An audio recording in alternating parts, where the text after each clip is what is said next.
Hello friends, welcome to the third video of division of labour. आज हम इसमें पढ़ेंगे abnormal forms of the division of labour. ठीक है ना, क्योंकि हमें पता है डिवीज़न ऑफ लेबर एक सोशल फैक्ट है और सोशल फैक्ट की एबनॉर्मल फॉर्म्स होती हैं, इसलिए डिवीज़न ऑफ लेबर की भी एबनॉर्मल फॉर्म होगी। इसलिए आज हम जो डिवीज़न ऑफ लेबर की एबनॉर्मल फॉर्म्स हैं वो पढ़ेंगे। हमारे पास टोटल 3 एबनॉर्मल फॉर्म्स एग्जिस्ट करती हैं डिवीज़न ऑफ लेबर की अकॉर्डिंग टू डर्काइम। सबसे पहले उसमें हमारे पास आती है एनोमिक डिवीज़न ऑफ लेबर। ठीक है ना, एनोमी एनोमी मतलब क्या होता है, हमारे पास नॉर्मलेसनेस। जब हम इन जनरल कोई नॉर्म्स या रूल्स फॉलो नहीं करते हैं कोई काम करते टाइम, तब हमारे उसे हम कहते हैं एनोमी। तब हमारे पास जो सिचुएशन बनती है उसे हम बोलते हैं anomie. Anomie is a state of normlessness in a situation in which people generally don't follow the norms attached to their activities।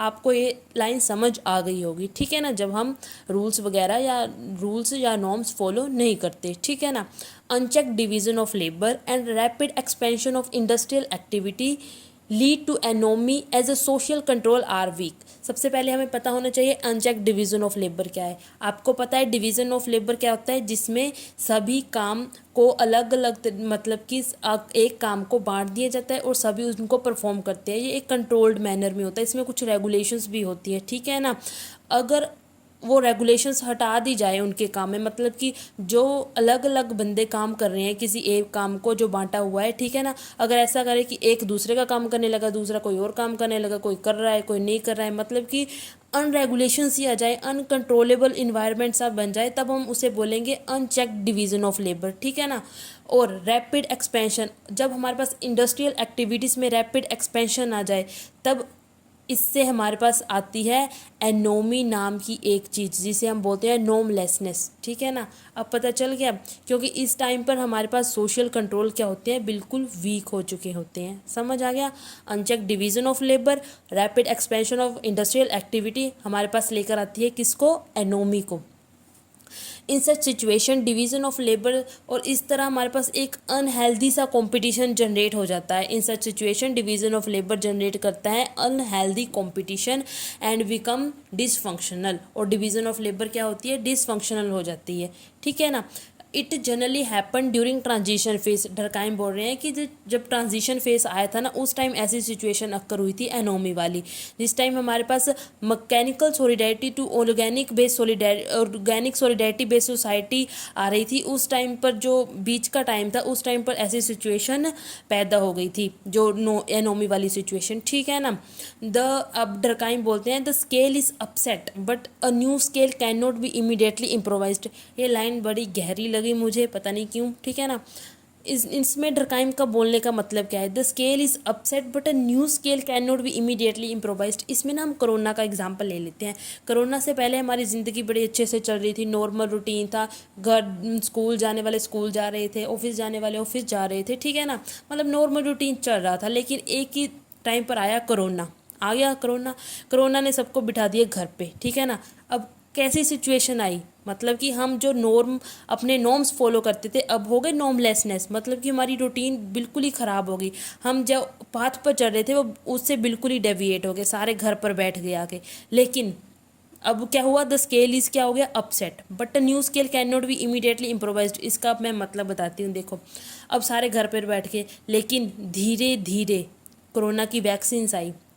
ठीक है ना, सैनिटाइज़र्स, मास्क, फिर मतलब कि अवेयरनेस, हाँ अवेयरनेस आई लोगों में। ठीक है ना, ऐसे धीरे धीरे धीरे धीरे सिचुएशन इम्प्रूव होती गई, इम्प्रूव होने लगी। उसके बाद धीरे धीरे सारे अपनी नई रूटीन में मास्क लगाकर सैनिटाइज़र के साथ नई रूटीन में अब वो फिर से ऑफिस जाने लगे। ठीक है ना, और ऐसे धीरे धीरे धीरे धीरे एक फिर से नॉर्मल लाइफ शुरू हो गई। वही लिखा है कि but new scale can not be immediately improvise. जो न्यू स्केल होगा वो इमीडिएटली इम्प्रोवाइज नहीं होगा। ठीक है ना, अब आशा करती हूँ आपको अब ये समझ आ गई होगी। ठीक है, when economic pace is too fast and moral regulation is unable to keep pace with increasing differentiation it leads to anomie. फिर उन्होंने एक और बताया कि कैसे एनोमिक पैथोलॉजिकल स्टेट जो डिवीजन ऑफ लेबर की है कैसे वो उत्पन्न हुई। व्हेन इकोनॉमिक पेस कहते जब इकोनॉमिक एक्टिविटीज़ इतनी तेज़ी से बढ़ने लगी कि जो हमारी मोरल रेगुलेशंस है, जो हमारे नॉर्म्स एंड वैल्यूज़ है, वो साथ साथ नहीं चली इकोनॉमिक पेस के।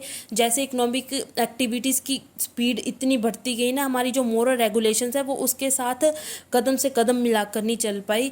इस तरह हमारे पास जो इकोनॉमिक पैथोलॉजिकल स्टेट है डिवीज़न ऑफ लेबर की, वो हमारे पास उत्पन्न हुई। ठीक है ना। Durkheim argues that customary limits to what people want and expect from life are disrupted। जब disrupted इसका मतलब है कि जब हमारे पास रैपिड चेंज हुआ तो जो लोगों की एक्सपेक्टेशंस थी लाइफ से, लोग जो चाहते थे लाइफ से, वो बिल्कुल ही डिस्टर्ब हो चुका था। ठीक है ना। According to Durkheim desires can be satisfied. Durkheim के अकॉर्डिंग डिज़ायर्स तभी सेटिस्फाइड हो सकती हैं जब वो लिमिटेड हो। ठीक है ना, व्हेन दे आर लिमिटेड। लेकिन in an industrial society desires become unlimited. लेकिन डरकाइम कहते हैं इंडस्ट्रियल सोसाइटी में हमारी जो डिज़ायर्स है ना वो अनलिमिटेड हो जाती है। लोग जो इंसान है ना वो प्रॉफिट के पीछे इतना भागने लगता है कि डिज़ायर्स उसकी अनलिमिटेड होती है और ट्रेडिशनल सीलिंग्स जो होती है ऑन दैम डिसइंटीग्रेट। ठीक है ना। इससे भी एनोमी ये बता रहा है कि कैसे कैसे एनोमी जो है वो उत्पन्न होती है। ठीक है ना। इंडस्ट्रियल एक्टिविटी में बताया, फिर उससे पहले बताया, पीछे बता के आया। ठीक है ना।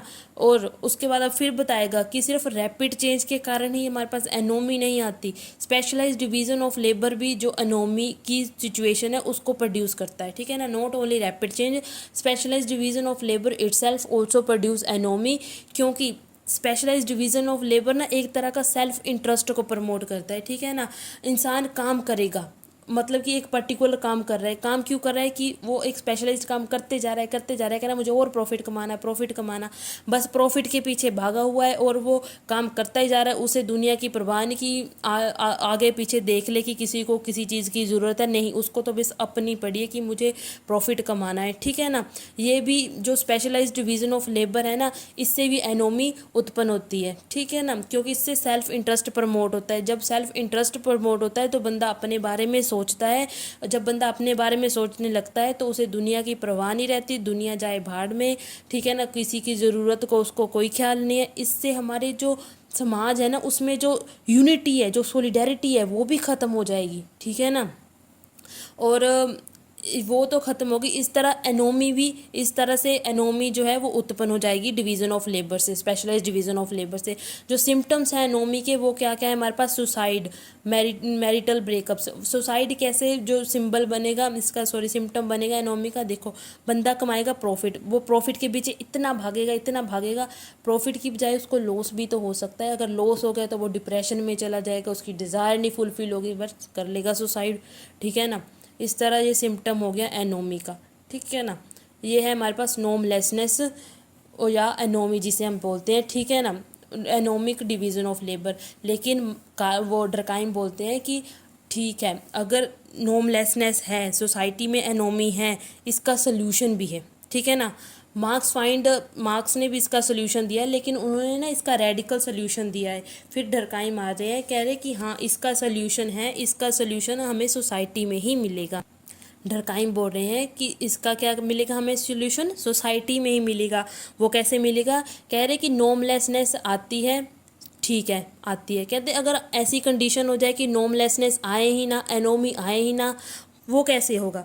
वो बोल रहे हैं कि अगर हम जैसे सेल्फ इंटरेस्ट है, ठीक है ना, सेल्फ इंटरेस्ट को रिप्लेस कर देंगे कोड ऑफ एथिक्स से। ठीक है ना।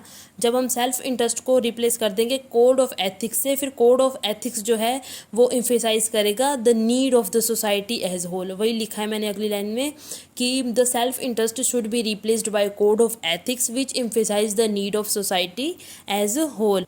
और ये जो हमारे पास कोड ऑफ एथिक्स है ना, इनको इम्प्लीमेंट करेंगे कौन? Occupational associations. जो ऑक्यूपेशनल एसोसिएशंस होगी ना वो इम्प्लीमेंट करेंगी इन इथिकल कोड्स को ऑक्यूपेशन में। ठीक है ना। कुछ रेगुलेशंस लेके आएंगी, जो काम है उसमें कुछ रेगुलेशंस लेके आएंगी ताकि जो बंदा है वो सोसाइटी की ज़रूरतों को देखे किसके बदले में, अपने प्रॉफिट के बदले में वो सोसाइटी की ज़रूरतों को ध्यान में रखें। इस तरह कहते नॉर्मलेसनेस वाली सिचुएशन आएगी ही नहीं, ठीक है ना। और हम डिवीज़न ऑफ लेबर को एज अ फंक्शनल देख सकेंगे फिर से सोसाइटी में, ठीक है ना। तो यहाँ पे मैं ये वाली वीडियो एंड करती हूँ। बाकी जो एबनॉर्मल फॉर्म्स हैं वो अपनी नेक्स्ट वीडियो में कवर करूँगी, ठीक है ना। चलो चलो जल्दी से लाइक करें, सब्सक्राइब करें, शेयर करें। Have a nice day, thank you.